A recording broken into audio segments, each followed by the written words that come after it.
जय हिंद दोस्तों। यूपीएससी हिंदी के इस ऑनलाइन प्लेटफॉर्म पे मैं अवनीश सिंह आप सभी का स्वागत करता हूं। और जैसा कि बहुत सारे बच्चे कमेंट और मैसेज करके पूछ रहे थे कि सर ये बताइए कैसे प्रीलिम्स निकलेगा।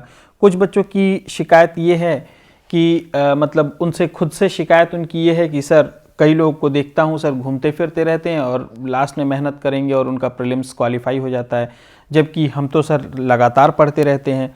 कुछ बच्चों ने बताया कि सर हमारी लाइब्रेरी में लगातार सर बहुत सारे बच्चे, जितने 100 बच्चे हैं तो उसमें से सर 50-60 बच्चे लगातार 8 घंटे 10 घंटे की पढ़ाई करते हैं, फिर भी उनका एग्ज़ाम नहीं निकल रहा है। जबकि कुछ बच्चे देखता हूँ कि शाम के वक्त घूम भी लेते हैं, सुबह के वक्त अपना काम भी कर लेंगे और फिर भी वो प्रीलिम्स लगातार निकालते चले जाते हैं।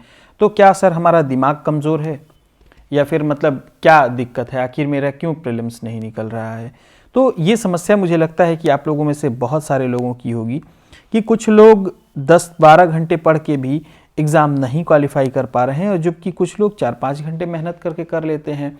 तो इनका वजह क्या है, आज देखते हैं। बहुत प्रैक्टिकल कारण आप देखिएगा, मैं बहुत प्रैक्टिकल बात करूंगा आज आप लोगों से। इस बात को आप समझने का प्रयास कीजिएगा।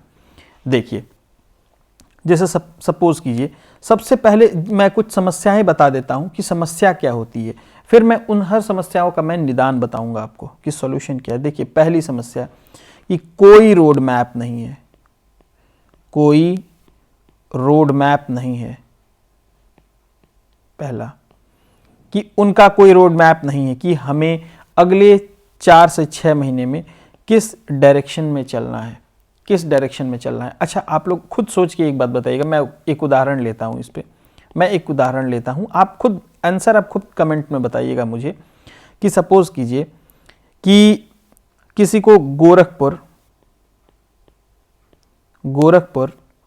टू लखनऊ जाना है, लखनऊ जाना है, ठीक है। आप इसको समझिएगा।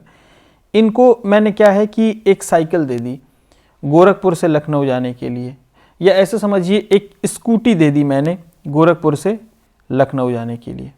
यहाँ से लखनऊ जाने के लिए मैंने एक स्कूटी दे दी। इन्होंने अपना समय क्या किया, अब इनको पता नहीं है कि रास्ता क्या है। इन्होंने गूगल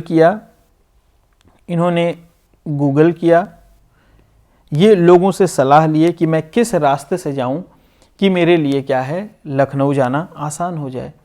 ये लोगों से ये क्या किए, एक पर्सन ए है और एक पर्सन बी। बहुत प्रैक्टिकल बता रहा हूं, आज आपको समझ में आ जाएगी ये बात।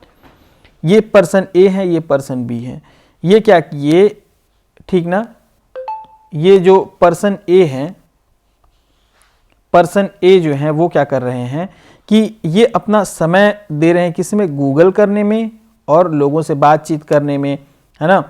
किसी से गए, किसी ड्राइवर से सलाह लिए, है ना, जो लोग वहाँ पे पहले से जा चुके हैं। तो इनका क्या हुआ कि इसमें इनका 1 घंटे 1 आवर इनके खराब हो गए इसमें। और ये क्या किए, जो पर्सन बी थे, ये तुरंत इनको क्या किया गया, BMW दे दिया गया, BMW कार दे दी गई इनको चलने के लिए। अब ये पूरा फुल कॉन्फिडेंस में है कि हमारे पास तो BMW कार है, हमको किसी से क्या बात करने की ज़रूरत है, मतलब एकदम ओवर कॉन्फिडेंस में है ये। अब बस कार उठाए और चल दिए। अब इनको क्या है, लखनऊ का रास्ता इनको पता ही नहीं है कि हमें लखनऊ, तो ये एक बार इनको सुंदर सुंदर रोड देख करके, जैसे आप लोग हैं सुंदर सुंदर किताबें देख करके, वीडियोस देख करके इधर उधर बहक जाते हैं, ऐसे ही ये देखे कि अरे इधर वाली रोड तो बहुत शानदार बनी हुई भाई, ये तो 8 लेन सड़क है, इस पे चलते हैं कार लेके, है ना, ये इस पे चले गए। पर चले यहाँ जाने के बाद पूछ रहे हैं कि यहाँ जाने के बाद रास्ता देख रहे हैं कि लखनऊ, इस रास्ते के लिए अगर किसी को जाना है लखनऊ एक्सप्रेसवे पे, लखनऊ की तरफ जाना है तो ये इस डायरेक्शन पे जाइए। अब ये डायरेक्शन दिखा दिया, लेकिन पता चले ये पूरा एकदम से ऐसे ऐसे घूम के जा रहा है यहाँ पे लखनऊ, ठीक। तो ये BMW से अपने बिना रास्ता का पता किए हुए ये 8 से 10 घंटे लगा देंगे, ठीक ना। इनको अगर रास्ता नहीं पता, ये भटकते हुए पहुंचेंगे लखनऊ। और जबकि अगर इस स्कूटी वाले को अगर पता है, ये चल रहे हैं 200-300 की रफ्तार से, लेकिन रास्ता भटक गए तो आप सोच लीजिए कि जब एक बार भटक गए तो फिर 8-10 घंटे क्या, 8-10 दिन तक भी हो सकता है भटकते रह जाएं। जबकि ये क्या किए, अपना समय दिए रास्ते को जानने में कि कैसा रास्ता है, कौन सा खराब है, कौन सा अच्छा है, किस रास्ते से जाऊंगा तो शॉर्टेस्ट डिस्टेंस पड़ेगा। ये सारी बात ये जो ए हैं वो पहले ही पता कर लेते हैं। और अब क्या है, ये यहाँ से 1 घंटे बाद गाड़ी लेकर के निकलेंगे, 50 की स्पीड में चलते हुए धीरे धीरे ये क्या करेंगे, 7-8 घंटे में लखनऊ पहुँच जाएंगे ये, ठीक ना, 7-8 घंटे में धीरे धीरे लखनऊ पहुँच जाएंगे। तो देखिए ये स्कूटी से धीमे धीमे लेकिन एक सही चाल, धीमे धीमे लेकिन एक सही चाल चल करके ये क्या किए, यहाँ तक पहुँच गए।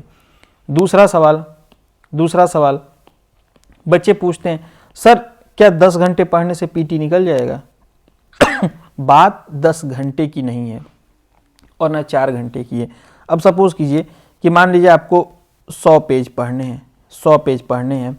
अब सपोज कीजिए ए है और ये बी है, ये पढ़ रहा है रोज, इसने निर्धारित कर लिए कि रोज मैं 10 पेज पढ़ूंगा 4-4 घंटे करके, रोज 4 घंटे में मैं 10 पेज, ऐसा सोच लीजिए कि ये 4 घंटे में 10 पेज पढ़ लेता है।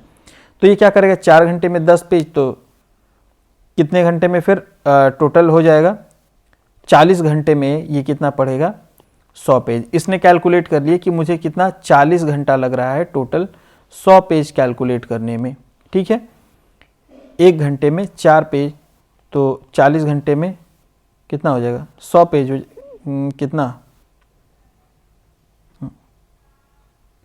1 घंटे में 4 पेज, ठीक। तो आप कैलकुलेट कर दीजिएगा, मैथमेटिक्स मेरा जो है इतना बढ़िया नहीं है और अचानक से वीडियो बनाते हुए, तो मान लीजिए चलिए 200 पेज है ये, और 1 घंटे में 10 पेज पढ़ते हैं ये, 1 घंटे में कितना पढ़ते हैं, 10 पेज पढ़ते हैं, ठीक। 1 घंटे में कितना पेज पढ़ते हैं ये, 10 पेज पढ़ते हैं, इनको 200 पेज पढ़ना है, तो टोटल इनको कितना लग जाएगा, 20 घंटे लग जाएंगे इनको। टोटल कितने घंटे इनको लग जाएंगे, 20 घंटे लग जाएंगे। अब देखिए ये 20 घंटे अपने बांट लें कि मैं 10 दिन में पढ़ूंगा, मैं 10 दिन में पढ़ूंगा, 10 डेज में मैं 20 घंटे पढ़ूंगा ये, ठीक ना। तो ये क्या होगा, रोज अपना निकाल लिए 2-2 घंटा, रोज अपने निकाल लिए 2-2 घंटा। तो अब ये सिलेक्शन पाने के बाद क्या बोलेंगे कि रोज 2 घंटे पढ़ के एग्जाम निकाला जा सकता है, ठीक। और जबकि ये जो बी है ये क्या कर रहा है, एक ही दिन में 200 पेज पढ़ने की कोशिश कर रहा है, एक ही दिन में 200 पेज पढ़ने की कोशिश कर रहा है। तो क्या होगा, ये ना पहला पेज ठीक से पढ़ पाएगा, ना ये आखिरी पेज ठीक से पढ़ पाएगा, ना ये रिवीजन कर पाएगा, और ये क्या करेगा, भटकता रहेगा। तो कंक्लूजन क्या है कि अपना एक शॉर्ट टर्म गोल बनाइए और उसको डे बाय डे अचीव करते जाइए। एक अचानक से आप सोचिए कि 10 घंटे 20 घंटे पढ़ करके आप सिलेबस कंप्लीट कर लेंगे, तो वो पॉसिबल नहीं है, ठीक ना, वो पॉसिबल नहीं है। तो ये समझ में आया कि इनके पास रोड मैप नहीं है। तो रोड मैप कैसे मिलेगा? अब आप कहिए कि सर कहाँ पूछने जाएं, किससे पूछने जाएं, क्या टीचर के पीछे घूमने से मेरा काम चल जाएगा, क्या सर किसी मठाधीश के पीछे घूमने से मेरा काम चल जाएगा? तो नहीं, उन लोगों के भी पीछे घूमने से आपका काम नहीं चलेगा। आपके लिए सबसे अच्छा जो आपको रास्ता दिखाएगा वो है PYQ, प्रीवियस ईयर क्वेश्चन।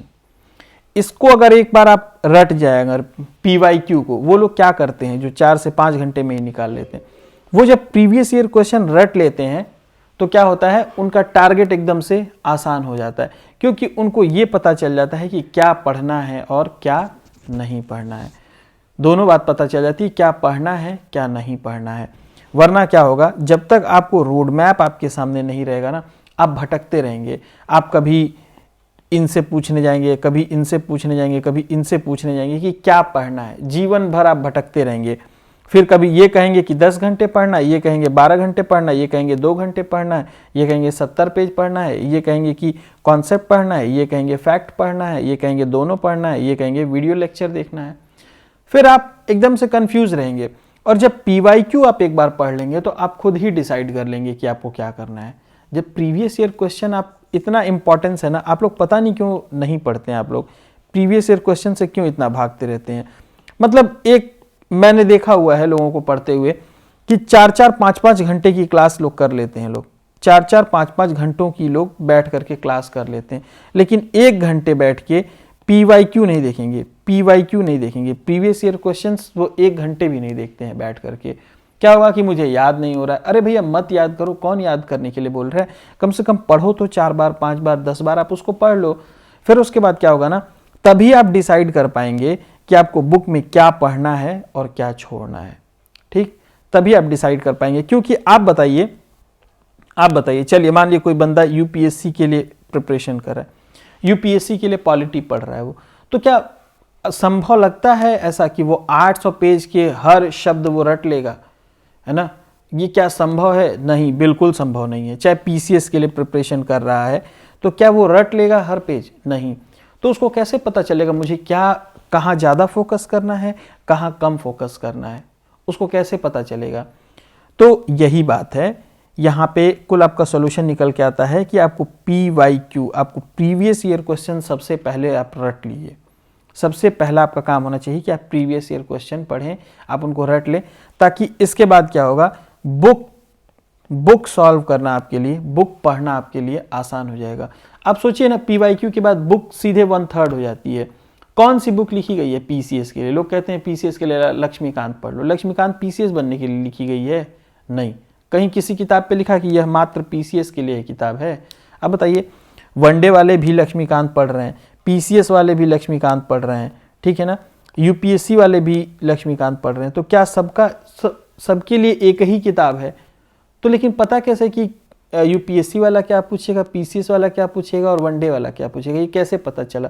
जो सीडीएस की एग्ज़ाम दे रहे हैं कई बार, जो लॉयर हैं वो भी यही किताब पढ़ते हैं, लक्ष्मीकांत ही पढ़ते हैं। वो भी जो जर्नलिस्ट हैं वो भी लक्ष्मीकांत पढ़ते हैं, वो भी क्या है, लक्ष्मीकांत पढ़ते हैं। तो लेकिन सबका अपना अलग अलग सिलेबस है, सबका अपना पूछने का अलग अलग कॉन्टेक्स्ट है ना? तो आपको उसमें से क्या पढ़ना है ये आपको तभी पता चलेगा जब आप PYQ रट लेंगे, ठीक है ना, जब आप PYQ रट लेंगे, ठीक है। अब देखिए, मेरी बात से कुछ लोग कंफ्यूज हो सकते हैं। क्या उनको लगता है कि मैंने PYQ बोल दिया तो सिर्फ PYQ पढ़ के जाना है?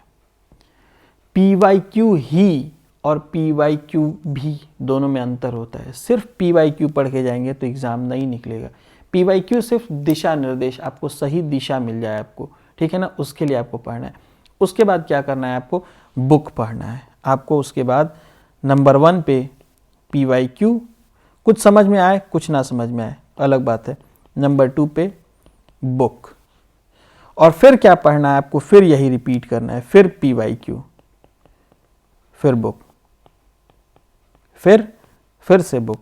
जब ये 4 बार आप ये कर जाएंगे ना, उसके बाद आप क्या कीजिए, आपको जो लेक्चर जो नहीं समझ में आया है टॉपिक, आप उस पर वीडियो देख लीजिए। जो टॉपिक बुक से नहीं समझ में आया, आप उसको क्या कीजिए, उनके वीडियोस देख लीजिए, ठीक ना। जितने भी सीधे टॉपिक का नाम डालिए, यूट्यूब पे देखिए क्या है क्या नहीं है। इसके बाद भी अगर आपको क्लास की नीड लगती है कि हाँ मुझे अभी लेक्चर करना चाहिए, आपको लगता है कि हाँ मुझे अभी भी नहीं कुछ समझ में आ रहा है, तो फिर उसके बाद कर लीजिए लेक्चर, ठीक है। लेकिन अभी क्या है, मैं 1-2 लाइब्रेरी में विजिट किया और यही पाया कि वहाँ के 80% बच्चे कान में हेडफोन लगाए हुए हैं, ईयरफोन लगाए हुए हैं, मस्त कुर्सी पे पीठ एकदम सीधा करके आराम से उसी में हर 1 घंटे पे 10 मिनट नींद भी ले लेते हैं वो, है ना।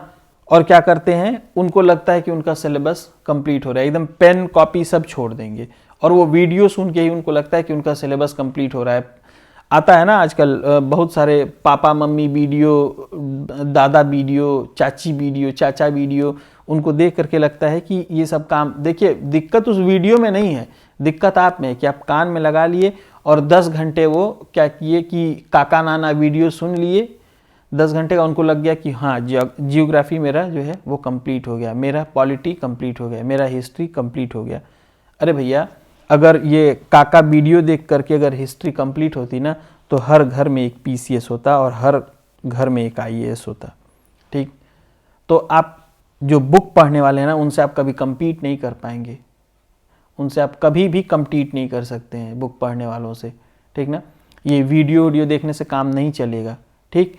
दूसरी बात कि वो टेस्ट सीरीज़ नहीं सॉल्व करेंगे, अपने आप को चेक नहीं करेंगे कि मेरा कौन सा क्वेश्चन वीक है।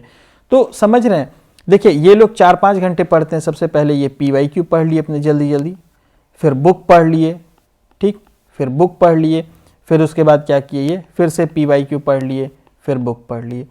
अब पहली बार अगर इसको पढ़ने में मान लीजिए करने में 10 घंटे लगे हैं तो इसको करने में कितने 5 ही घंटे लगेंगे। अब 5 ही घंटे लेंगे। उसके बाद ये करने के बाद वो जल्दी जल्दी जो टॉपिक नहीं समझ में आएगा उसका लेक्चर, उसका वीडियोस देख लेंगे और फिर लास्ट में क्या करेंगे, वो टेस्ट, हर सब्जेक्ट पे टेस्ट दे लेंगे। बस उनका काम हो गया कंप्लीट। और इतनी ही चीज़ आपको फाइनली करनी है, इतनी ही चीज़ आपको फाइनली करनी है।